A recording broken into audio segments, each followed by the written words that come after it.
Otra vez vuelven a sonar los tambores de guerra entre Irán y Estados Unidos. Probablemente, y deseo, que no pase nada. Pero recordemos que a principios de año sí pasó, y pasaron muchas cosas, desde misiles hasta muerte, y estuvimos a 1 centímetro de una guerra encarnizada. Esta vez, otra vez, Donald Trump da la orden de disparar a matar contra los barcos de Irán, e Irán responde con la misma instrucción. ¿Qué pasará si las órdenes son obedecidas? Preguntemos, y preguntemos sobre todo, ¿qué realmente esconden estas amenazas? ¿Es solo mostrar músculo militar? Soy Roberto Lamadrid y desde aquí, desde una de las regiones más peligrosas en toda la historia de la humanidad, detrás de la razón. Un incidente en el Golfo Pérsico ha volcado a Irán y a Estados Unidos a otra confrontación. Un incidente con buques de guerra ocurrió el pasado 15 de abril. Sucedió en el Golfo Pérsico. 6 embarcaciones de Estados Unidos y 11 botes rápidos de asalto de Irán. Las dos partes se acusan mutuamente de incitarlo.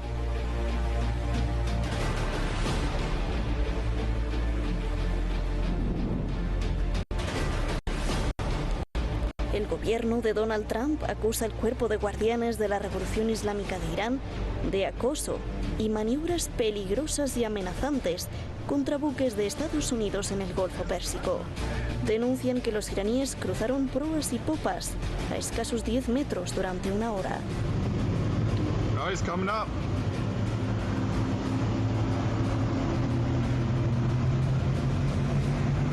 They're taking a bow.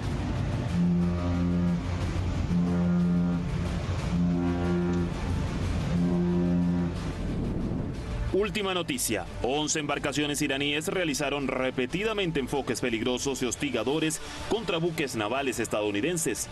Armada de Estados Unidos.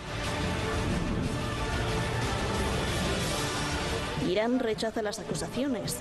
El Cuerpo de Guardianes de la Revolución Islámica tachó de hollywoodense el relato de los estadounidenses. Afirma que todo comenzó cuando las embarcaciones estadounidenses impidieron el paso de un barco iraní, mostrando un comportamiento peligroso e ignorando las advertencias del navío, y que las lanchas solo estaban advirtiendo. En las últimas semanas hemos sido testigos de una repetición del comportamiento poco profesional de la Marina de los Estados Unidos en el Golfo Pérsico, que ha amenazado la seguridad de la región. Instamos a los Estados Unidos a que se adhieran a las regulaciones internacionales y a los protocolos marítimos en el Golfo Pérsico y el Mar de Omán, y que se abstengan de cualquier aventurismo y de dar narrativas falsas o engañosas.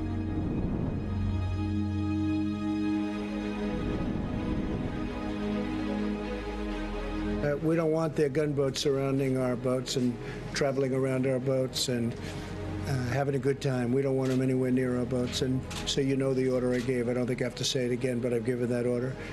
Under the Obama administration, it was taking place all the time. Under my administration, I gave this order early on and nothing happened. They were very nice. There was no problem. But then I noticed yesterday they did that in a much lighter form, but they did that again. I said we're not going to stand for it. So if they do that, that's putting our ships at danger and our great crews and sailors in danger. I'm not going to let that happen. And we will. They'll shoot them out of the water.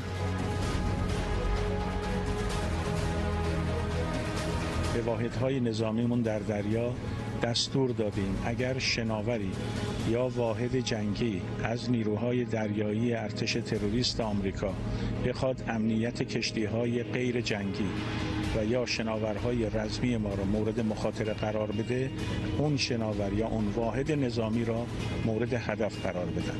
Irán recuerda a Estados Unidos que los dueños del Golfo Pérsico son quienes deben ocuparse de su seguridad y no los países que no pertenecen a esta región. La página web del líder de la Revolución Islámica de Irán, el ayatolá Sayyid Ali Khamenei, puso una imagen en la que se lee: la seguridad del Golfo Pérsico deben protegerla aquellos a quienes les pertenece y cuyo hogar está en él. Estados Unidos, ¿qué tiene que ver?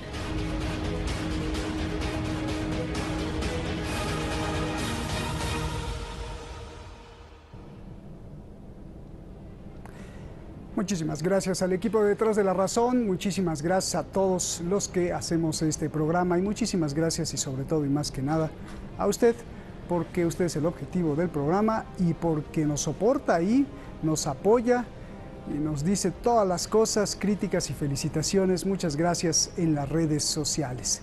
Vamos directamente con nuestros invitados. Iñaki Gil de San Vicente, el maestro Iñaki, analista internacional, siempre con sus análisis muy profundos. Gracias, Iñaki, hace mucho que no te veía. Francisco Javier Martínez López, analista internacional allá en Madrid, también maestro en el arte de investigar qué le pasa al dinero y cómo provoca las guerras. Vamos, primero analicemos, comienzo contigo, Francisco, primero analicemos los riesgos, luego los hechos y luego las causas. Donald Trump muchas veces es un bravucón, otras veces es un payaso, otras veces más dice tonterías, pero también a veces la cumple y eso me preocupa mucho porque antes de asesinar al general Soleimani, Donald Trump usó las mismas palabras contra Irán que está usando ahora. No nos provoquen, no nos molesten. Días después un dron fulminó al general Soleimani, máximo militar de Irán. La pregunta es, esta vez Donald Trump, ¿a dónde puede llevar a Estados Unidos, a Irán y al mundo entero?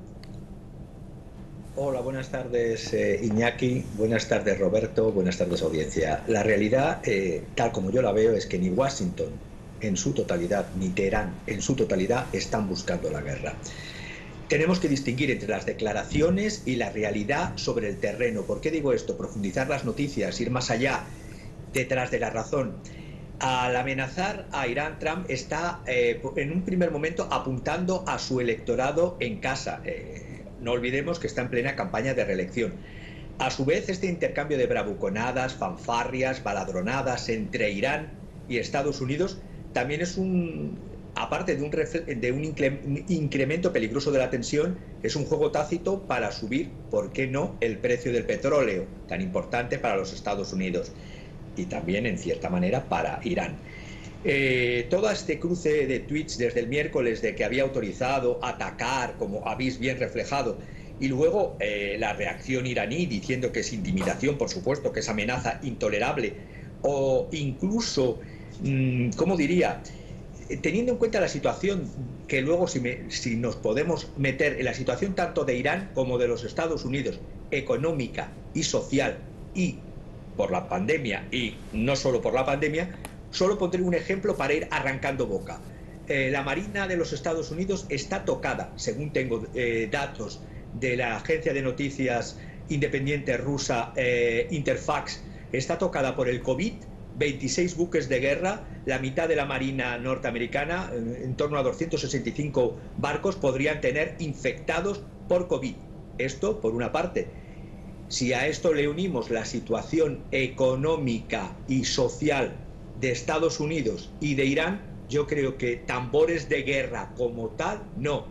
Y para terminar, si en enero del 2019, cuando estaba McDougall Mattis como secretario de Defensa, no hubo un ataque como se pedía por parte de los sectores más extremistas de la administración Trump, y el propio Mattis incumplió lo que el general McMaster quería de algo más directo y más brutal contra Irán, yo creo que la realidad es que, repito, para terminar, ni Washington ni Teherán están buscando la guerra como tal. Otra serie de cosas, como lo que he dicho, sí. Bien. A ver, Iñaki, se nos fue ahí y ya no me escuchaste, te lo vuelvo a repetir. Donald Trump muchas veces es un bravucón, otras veces es un payaso y otras veces dice tonterías. Y a mí me preocupa mucho porque antes de asesinar, pero a veces también la cumple. Ahí me preocupa mucho porque antes de asesinar al general Soleimani, Donald Trump usó las mismas palabras contra Irán que está usando ahora. No nos provoquen, no nos molesten. Días después, un dron fulminó al máximo militar de Irán. La gran pregunta, ¿qué ves esta vez Donald Trump? ¿A dónde nos puede llevar? ¿A Estados Unidos, a Irán y a todo el mundo? ¿O es puro show? Bueno, yo creo que hay que hacer una pequeña distinción dentro de la unidad de la estrategia norteamericana. Hay que hacer una pequeña distinción entre las bravuconadas de Donald Trump y luego la estrategia de fondo digamos, del Pentágono, del complejo industrial militar, de las grandes corporaciones, etcétera, ¿no? Ahí hay unas diferencias, ni siquiera oposiciones, ¿no? Sabemos que tenemos que matizar siempre lo que es una diferencia, lo que es una oposición y lo que es una contradicción, ¿no? Hay diferencias entre diversos intereses puntuales, ¿no? Donald Trump se va de la boca con mucha frecuencia y miente con muchísima más frecuencia, ¿no? Pero inmediatamente un núcleo que está detrás, que no se le ve, que está detrás, en la habitación de detrás, inmediatamente empieza a funcionar para controlar los daños verbales que ha podido originar Donald Trump, ¿no? Si nos damos cuenta, por ejemplo, una de las piezas claves de la estrategia norteamericana, que es Israel, Donald Trump y los Estados Unidos han conseguido apuntalar ya el dominio en Israel para que no caiga Netanyahu y no sea juzgado ni vaya a la cárcel, ¿no? Esta es una victoria muy amplia de los Estados Unidos, no podemos analizarla ahora, pero sí tenerla muy en cuenta, porque uno de los pilares básicos de un hipotético futuro ataque a Irán ya lo tiene resuelto Estados Unidos. Esto es una pieza que no tenemos que olvidar, ¿no? Había la esperanza de que Netanyahu acabara en la cárcel y sigue siendo presidente, ¿no? Con un giro espectacular de Israel hacia la derecha por un montón de razones, ¿no? Exactamente podemos decir el control que está teniendo Estados Unidos con respecto a Egipto, y también el control que está teniendo las alianzas estratégicas de la India con Estados Unidos, que es otro de los pilares para una agresión sostenida o un cerco sostenido contra Irán y cortar de cuajo las ayudas que Irán podía obtener por parte de Rusia y sobre todo por parte de China, ¿no? Podríamos poner más ejemplos de esos, que poco a poco Estados Unidos ha ido implementando, no por las bocazas, por la palabrería de Donald Trump, sino por la maquinaria estratégica, que el Estado profundo que va funcionando. Y si vemos mes a mes cómo va cercando y cómo va creando un aparato de cerco con respecto a Irán, con respecto a Rusia, con respecto a China, a Venezuela, a Cuba, etcétera, vemos que el panorama en ese sentido hay que diferenciar entre las amenazas de Donald Trump y la efectividad del Pentágono. Esto por una parte. Ahora bien, voy a ser muy breve. René Thon, el famoso matemático francés, que a mediados de los 80 desarrolló la teoría de la catástrofe, ya esta teoría explicaba por qué de pronto todo un montaje perfecto puede desplomarse porque falla uno de los factores puntuales, ¿no? O falla uno de los factores que se pensaban que era secundario y terciario. La pandemia del COVID está cambiando radicalmente todo eso, y una de las cuestiones que ha cambiado y que ha derrotado ha sido la estrategia, no solamente el aparato militar, que lo ha expresado muy bien el compañero anterior, sino también la estrategia energética de los Estados Unidos, que no solamente iba contra Irán, abaratar los precios del crudo desde siempre por los Estados Unidos, ha sido utilizado contra Rusia, ha sido utilizado contra Venezuela, en su tiempo intentó ser utilizado también con éxito contra México, etcétera, etcétera, ¿no? Todo esto se le ha venido a pique por una serie de consideraciones que tienen mucha importancia con respecto al futuro, ¿no? El hecho es que Estados Unidos tiene ahora su base no solamente militar, tiene su base financiera destrozada. La economía norteamericana, ayer había datos, se está hundiendo, se está cayendo en el precipicio. Su base energética está rota, y es mucho más grave de lo que sospechamos, porque no se pueden almacenar millones de toneladas de crudo sin que en pocos meses ese crudo empiece un proceso natural de explosiones, de descomposición bioquímica, porque el crudo es una cosa que podríamos decir que tiene vida, etcétera. Y lo mismo, las refinerías gigantescas de Estados Unidos no pueden cambiar radicalmente de la noche a la mañana en el tratamiento de las clases de crudo que tratan. No es lo mismo el crudo Brent, no es lo mismo el crudo Texas, no es lo mismo el crudo que extraen de Arabia Saudí, etcétera, ¿no? Sí. Y si pasan muchos meses de esta situación, y concluyo, la base energética de los Estados Unidos puede entrar en una situación realmente inquietante, y no solamente de Estados Unidos, sino del mundo entero, ¿no? Entonces, esto, por una parte, concluyo, podría ser un factor que hiciera parar la máquina militar que el Pentágono lleva desarrollando desde hace un tiempo, y lo estamos viendo en el este de Europa, ¿no? Pero por otra parte podría dar a los halcones para decir que ellos prefieren morir matando. No sería la primera vez que una potencia imperialista prefiere morir matando a tener que ceder sus privilegios. Y en este caso uno de los enemigos a destruir sería Irán. Gracias, Iñaki. Yo me acuerdo que hace año y medio te pregunté sobre esto, hace un año, y me dijiste la guerra ya empezó y próximamente veremos fuegos, y pasó lo de enero con el general Soleimani y los misiles, y bueno, pues ahí nos apuntabas esto. Francisco, regreso contigo. Algunos analistas muy superficialmente ven que la movida de Donald Trump más bien se debió no a que le tenga miedo a las armas de Irán, sino que John Bolton publicó o criticó públicamente a Donald Trump diciendo que ha sido muy benévolo y muy suavecito con Irán, y en contraste a lo que prometió en campaña, que si los botes de Irán rodeaban a los hermosos barcos, así le llamó, de Estados Unidos, pues los iba a destruir. Entonces, que Trump sintió miedo, no por Irán, sino porque esto lo podría poner entredicho en las elecciones, y esto sería un arma más para indicarle que ha fallado, aparte de toda la mala gestión del coronavirus. ¿Es esto en realidad un problema electoral para Donald Trump? Quiero que me expliques más a nivel interno, como me decías, tanto de Estados Unidos como la reacción en Irán, por favor.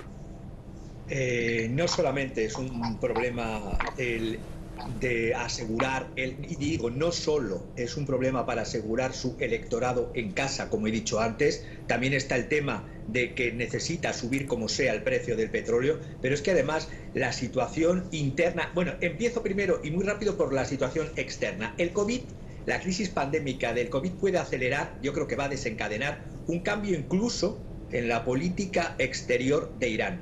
¿Por qué digo esto? Porque Irán, desde la época del expresidente Mahmoud Ahmadinejad, hizo un giro hacia solo mirar hacia el este, y además por supervivencia y desarrollo, lógicamente, hasta el acuerdo 5+1, pues solamente fue incrementar relaciones con China y con Rusia.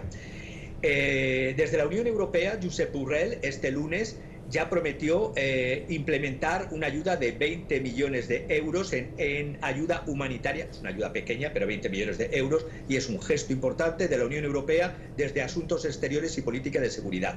Además, desde el Fondo Monetario Internacional han visto el apoyo que ha tenido la Unión Europea al decir que apoyan la solicitud de Irán y de Venezuela, en este caso de Irán me centro, de la solicitud del apoyo financiero para la entrega de los 5.000 millones de dólares. Y para terminar el tema en exterior, 11 senadores demócratas, y digo senadores, han pedido a Mike Pompeo y al secretario del Tesoro Steve Mnuchin, para que se vea que también en Estados Unidos hay fracturas y fracciones, pues han pedido que las buenas personas de estas naciones no son nuestro enemigo en esa carta, y dice que continuar con las sanciones y no quitarlas, lo único que juegan es el antiamericanismo, que está sobre todo en otra parte. También hay, por así decirlo, halcones dentro de la administración iraní. Y lo que querría decir, la situación, aparte de la Marina como está tocada de los Estados Unidos con coronavirus, es que la situación en los Estados Unidos, la situación económica es brutal. Si bien es verdad que es una población el doble que la iraní, son 167 millones frente a 87, algo, el PIB analizado en el primer trimestre ha caído un 9%. Ha habido además una caída posible ya en el segundo trimestre de un 34%. El incremento de parados, y eso es lo más preocupante, el incremento de parados podría estar en torno a una tasa que podría llegar, si bien Goldman Sachs decía un 15%, yo creo que eso ya se ha quedado corto. El promedio podría superar el 27,5% y como pasó en los años, en el 75, llegar hasta el 50%, o incluso, si sigue, superar ese porcentaje del 50%. Bien. Y ya, si eso lo miramos desde el punto de vista iraní, también en Irán, con la mitad de población, llevan 3 años de recesión económica. La recesión económica en Irán del 2018 cayó el PIB un 5,4%, 2019 un 7,6% y el 2020 va a caer un 6%. Si bien es verdad que parte es por las sanciones criminales, parte también por la mala administración y por la propia corrupción que se está intentando atajar, y me he leído un documento del Parlamento que me ha costado la traducción del persa al español, de un documento de lucha contra la corrupción por parte del Parlamento iraní, que eso también es importante. Pensemos que hay 7 millones de iraníes que han perdido sus empleos, y eso va también en torno a la legitimidad del propio gobierno. Por supuesto, la falta de legitimidad que está perdiendo Trump internamente, pero del propio gobierno, y las fisuras y la diversidad que hay en el propio gobierno iraní entre halcones y no halcones. Bien, algo me comentabas la otra vez de que después de una crisis pues viene el renacimiento, tal como pasó creo que en una peste, ¿no? En el siglo XIV, pero bueno. Solo muy rápido, en el siglo XIV en Europa, dentro del horror que supuso la peste, supuso que se produjera un enfrentamiento entre creencia y superstición, y que eso diera lugar a un renacimiento, y un renacimiento que luego dio lugar a una reforma y dio lugar a un crecimiento de un pensamiento secularizado. Bien. Pero bueno, estoy hablando de Europa. Bien. A ver, Iñaki, aparte de este cerco que me dices que se ha ido tejiendo macabramente y poco a poco, también puede ser esto, como lo decía Francisco, un show para levantar el precio del petróleo.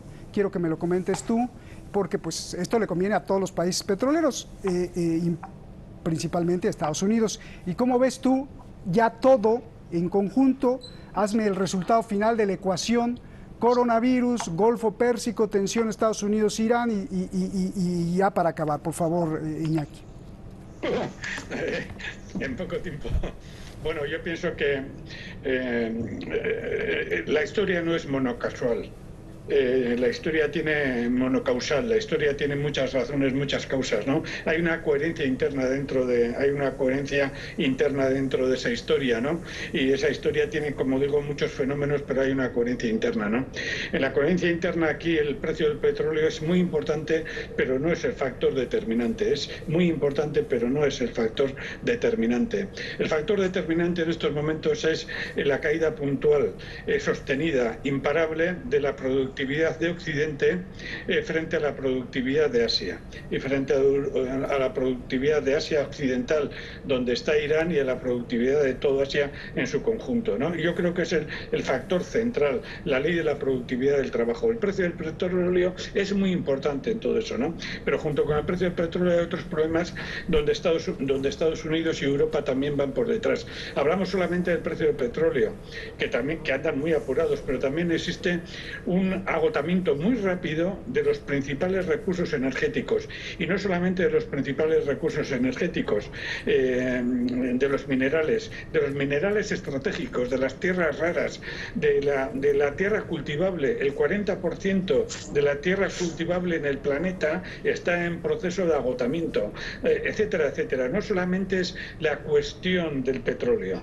sino que el petróleo en estos momentos y durante unos tiempos va a ser la cuestión aparentemente decisiva. Lo que está en cuestión en el fondo, lo que se está jugando, es que la productividad del trabajo de Occidente está perdiendo sistemáticamente frente al aumento de la productividad de trabajo de Oriente. Aquí está la crisis realmente irresoluble. Los grandes imperios se han caído uno tras otro, desde los imperios de Sumeria, los de Mesopotamia, etcétera, etcétera, se han caído uno tras otro porque su productividad del trabajo no les permitía mantener la productividad de trabajo de otras potencias de alrededor. En este contexto, el futuro de Irán va a pasar precisamente, y aquí tiene una ventaja con respecto a Estados Unidos, tiene una ventaja muy clara, que pese a las tensiones internas que hay en Irán, Irán tiene una unidad nacional y tiene una coherencia interna. Se está viendo en la lucha contra el coronavirus en Irán,